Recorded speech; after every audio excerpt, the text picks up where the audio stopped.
with the chest cavity, it's a brilliant system. I never work on the sternum. Where this is fun too is something to keep in mind, obviously, as I'm about to work on a woman, so you have to worry or have concerns with the breast tissue. I work around it. I don't go. Now, depending on who the person is and how you know them, you really want, for the most part, just ask permission to work on the chest cavity. And all I'm doing right now is just checking in just to see where she's at. Now, she comes to me all the time, so I'm not expecting someone that's obviously coming in quite rigid, let's say, or fixed, or however you want to look at it. However, who am I to assume? She could have stumbled, she could have slept incorrectly last night, or whatever. She could have had a fight with her husband. I mean, the list can go on of why a movement can be restricted or changed or reorganized in the chest cavity. So now that I've sort of done a little bit of pulling this way, and now I'm just pushing it, it's just a very light hand movement. But now you're going to see how I'm going to do all of this to the torque of the chest. So as the right hand's going in, the left's coming out.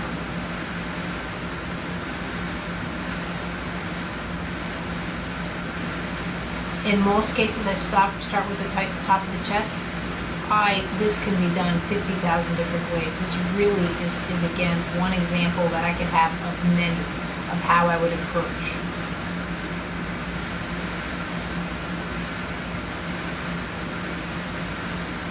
That was almost like a small child thumping back at me. What the heck? But the minute you start this, my stomach will start going. Her stomach literally just went like a when you're pregnant and an infant kick. Yep. Right into my diaphragm. And you could hear this thump. Yep, there it goes again. Defend the baby.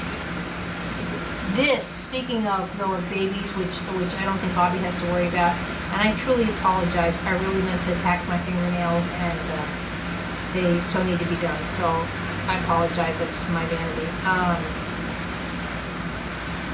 The more and more that the baby comes into the chest cavity as well, really restricts any kind of movement, especially of the torque, much less the diaphragm. And again, the torque is just that whole twist of the cavity.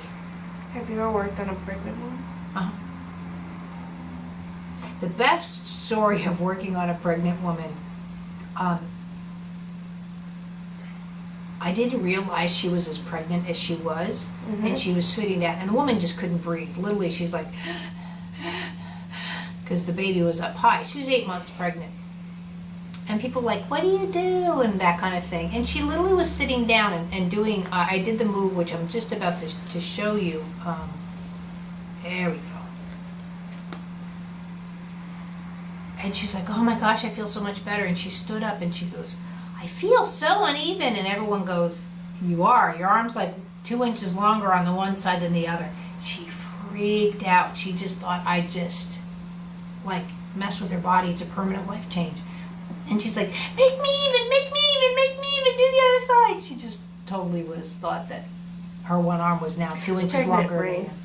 Yeah. And you can see by when I work with the twist how much more you can get in. Now at this point, again, I'm copping around, I'm using the sternum. You can really easily get in to more of the bones, the rib cage. Well, like I said, what I was about to start doing is just come under the shoulder. And first of all, when I first come under the shoulder, you'll see my left hand stop. If I'm on this side, obviously if I'm on the other side. And I'm just coming in, just the width of my hand sometimes is more than enough under the C7, the scapula, just the width. And I come out, and then I come in again and see if there's any change. Now, me just pushing my hand underneath here, most people, it's going to be literally, they'll try and help you, they'll lift their shoulder themselves, or it's like you get to back here and you can start to have difficulties putting your hand underneath your shoulder. But from doing what I just did, if you notice very subtly over here, I'm actually pushing her whole chest cavity over because the chest is getting softer. So now that I'm here, and again, I'm just lifting the hands flat. I'm just lifting through the heel of my hand, just like that.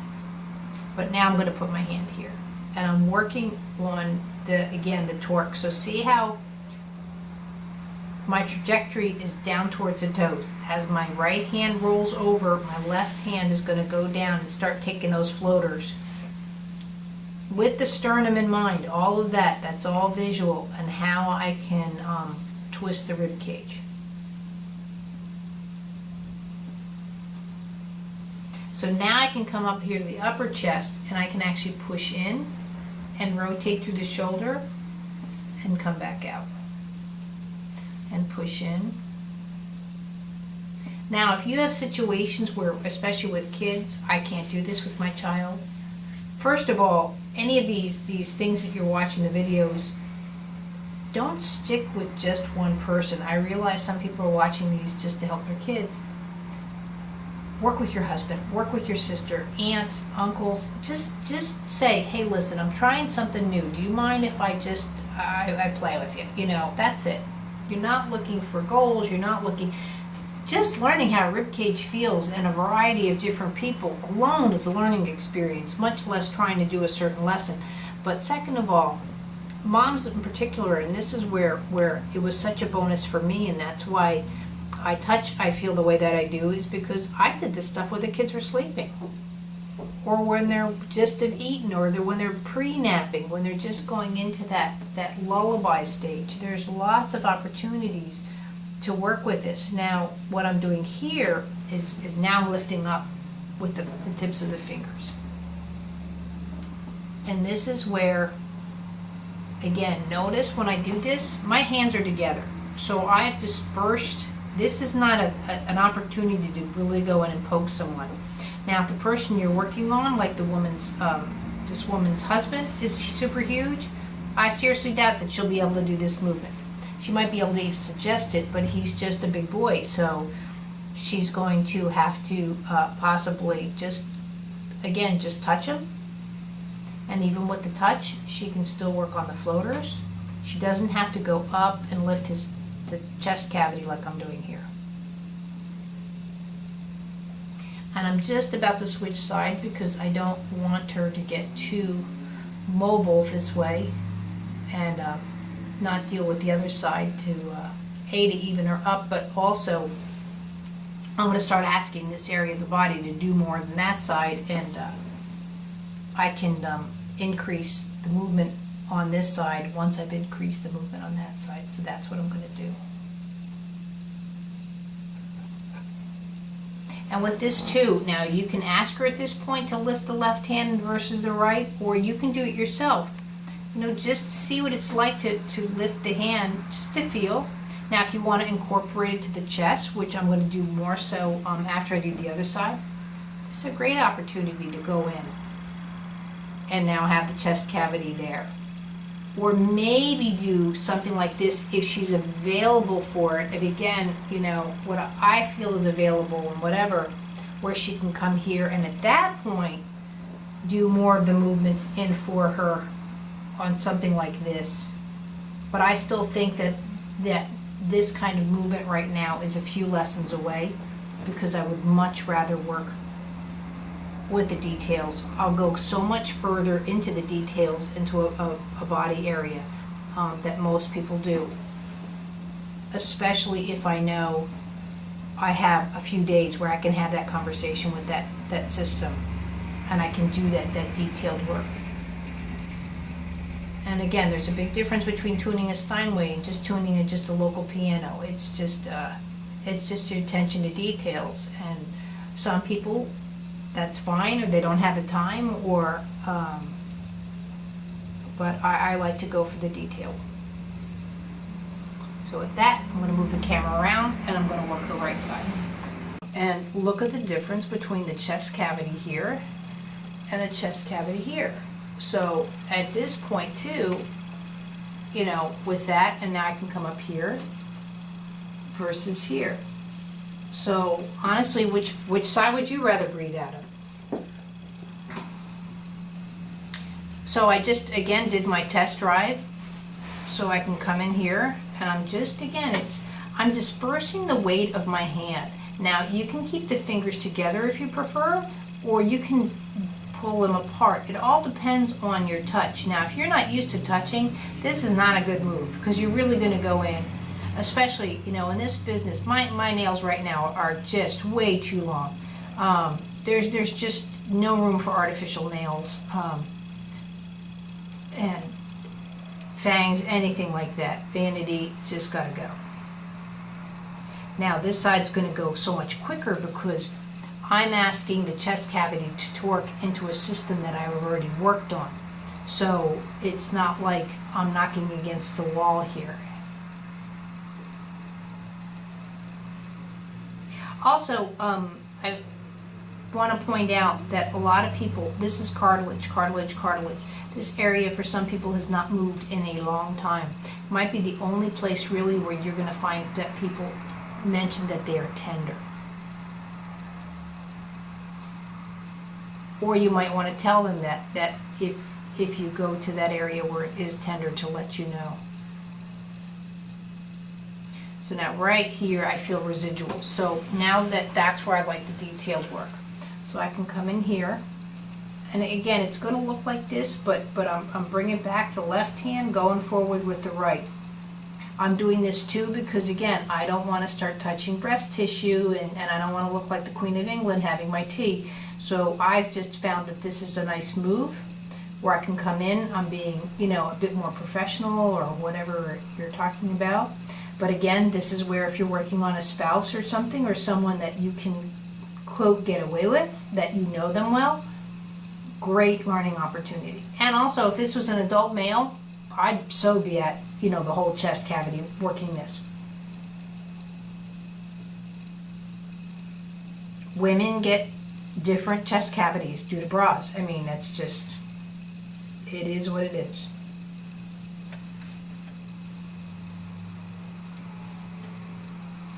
See here, it's the same move, just going up.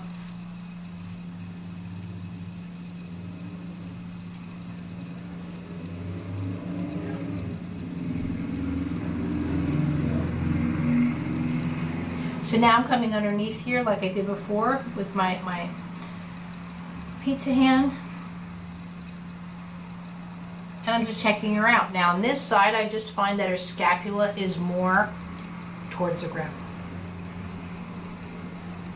Towards the ground, what I mean, I'm feeling a little less, especially when I hit right here where there's more going on with her neck coming down into the scapula.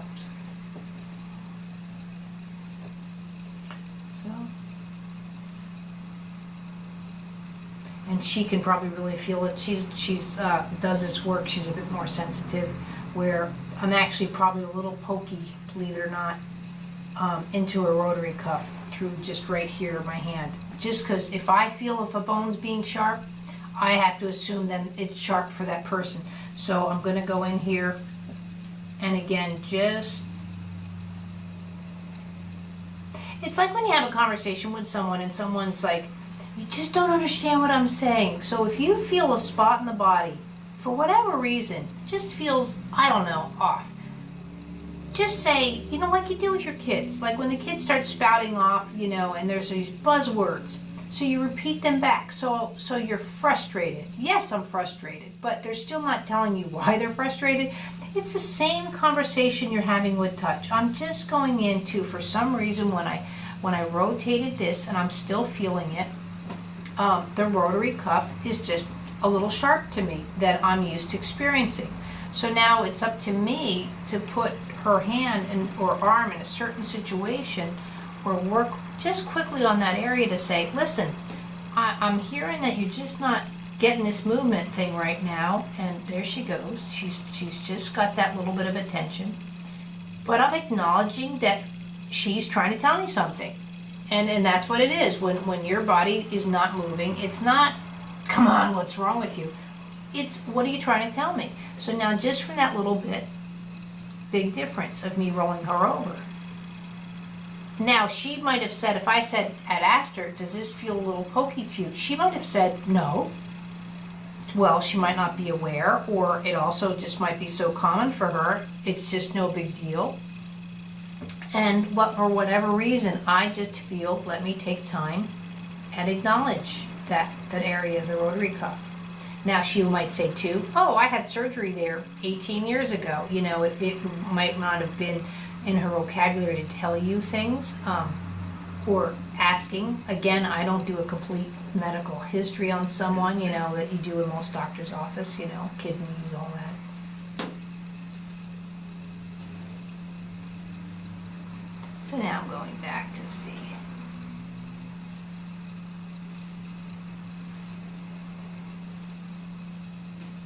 And with that too, now again, I can come over here and bring this arm up and just sort of feel.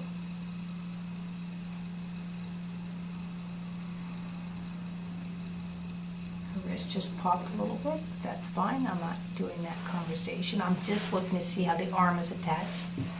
And there we go. So now I can come from here. So I'm going into the upper right rib cage, but I'm pulling on the left. And she's actually brilliant right now. I'm just hanging out. I'm letting the breath find its way in an S position. Normally, right lung larger than the left lung, breathing up, down. Now, I can do lots of things. I can ask her to breathe into the chest. I can ask her to breathe to the belly. I'm not there yet. I'm just looking for different points of movement.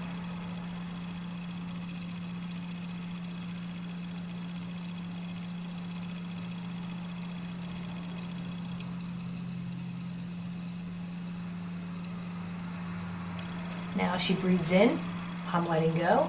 As she breathes out, I'm going into it.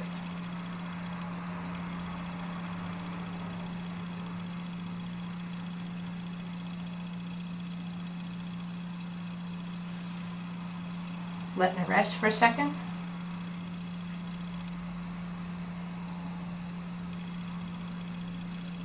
This is where, I don't know, you don't need to be like,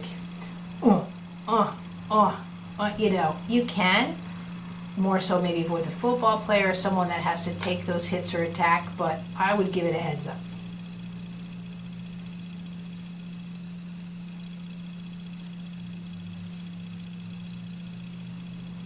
But you can see now how I can literally push down on the upper rib cage and torque the chest cavity.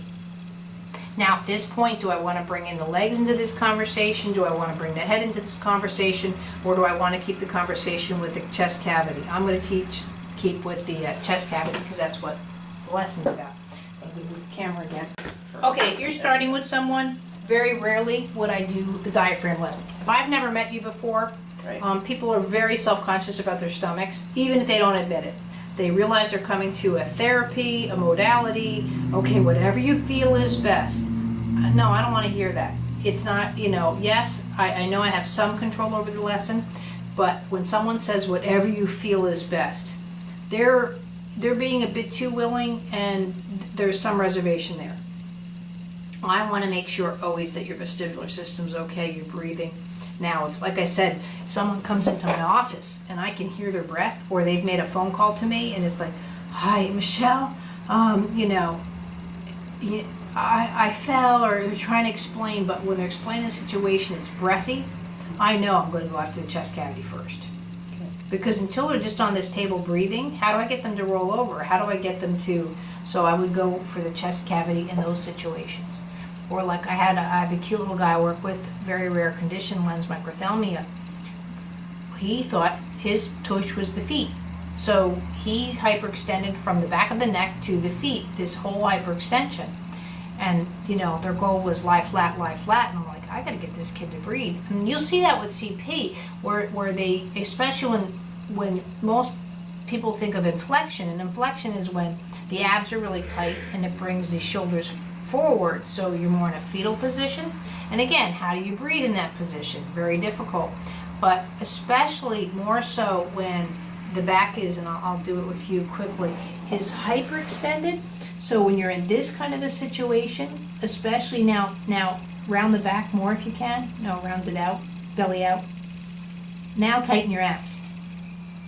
And now breathe. You know, and you'll see that a lot with CP, especially when the legs are, you can relax, spasming out. So it's like, I have to get breathing going first. Until that breathing is more integrated into the system, in a sense, the child doesn't even know how to lie down. And if they're missing their first milestone, which more so for me is breathing, because then how do they continue to progress if they're worried about just basic body function? Breathing on their back. Yeah. So now you can really feel and see. Now again, this is really nice and quote loose. I can end it here very nicely. I'm just showing you again. I'll probably give it another good 5 minutes. It's amazing if you just hang out a little bit longer. I notice I'm getting quicker. Now I said before, don't do this, but notice I'm with my other hand. If I am getting more forceful, I'm not just sitting there doing the CPR, you know? Now I can come here too with the sternum. So now I'm going to twist with the sternum. So again, my objective is not to be invasive at all with the breath tissue, because again, if someone doesn't mind it, that's one thing, but most people, I don't care, even if they say again that they're in for a modality for therapy, they're going to start to mind when you're touching breast tissue. Or you're just going to put them on guard, and that's not the whole point of a lesson. But I've already now got the right and left chest cavities now working in such a way.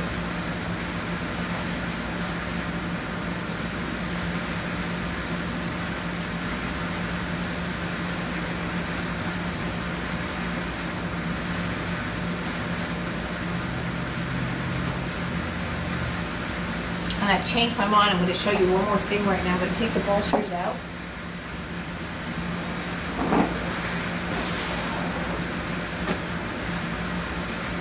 I'm just going to quickly show you how nicely you can work more again with conditions of cerebral palsy.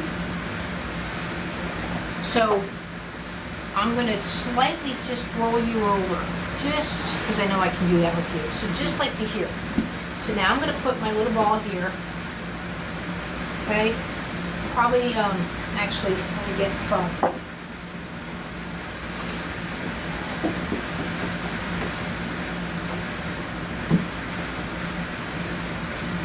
Is that okay? So again, notice she's not rolled over, she's not rolled over, but she's in a condition or a position that I can get into here. Now, the one thing I'm listening for is I'll put my hands on the chest.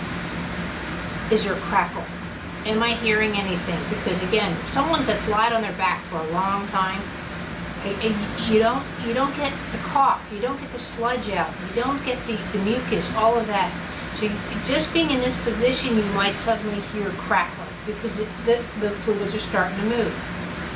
Now, commonly it's done is this cupping, which I don't, I'll do it if my kid's really sick.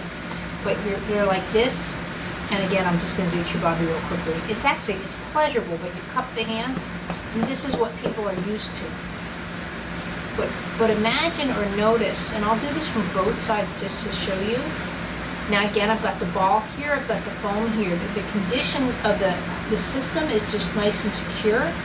Really important when you're working with cerebral palsy or anything like that, because you don't want the spasms to occur.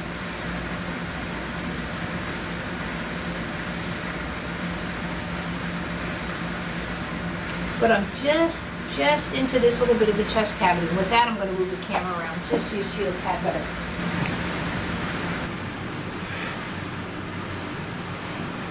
Is this better? Yep. For sure? Mm-hmm.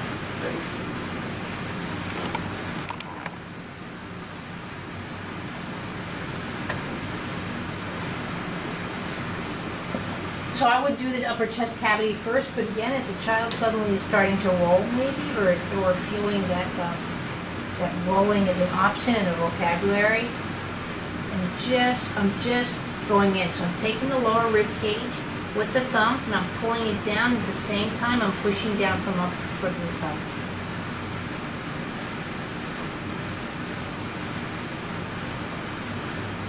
Now here I'm doing that torque, so I'm pulling down with the thumb and I'm going up with the fingers. It's very subtle. Great, not too bulky or anything.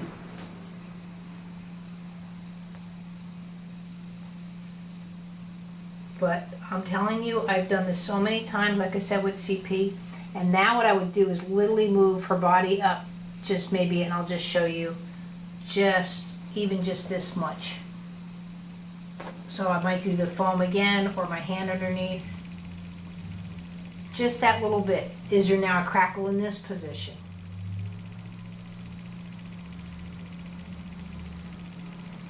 But it's almost as if I had the pelvic clock and I was working throughout the diaphragm. So as the person's starting to roll, and I'm going to roll you just these little bits, most people think of rolling as completely on the side. I'm looking for all these little areas. Here, is she breathing? Here, is she breathing?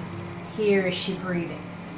And again, I would continue to work on that for any kind of issues, like I said, CP, chronic lungs, or whatever, especially in infants, as they learn to roll to and fro. That's what'll help them, that they can sleep through the night. Part of the reasons why a lot of these kids can't sleep through the night, because again, like I talk about with seniors, when they roll over, it's such an event, it wakes them up because they stop breathing or whatever, and it startles them, and so that's something to consider.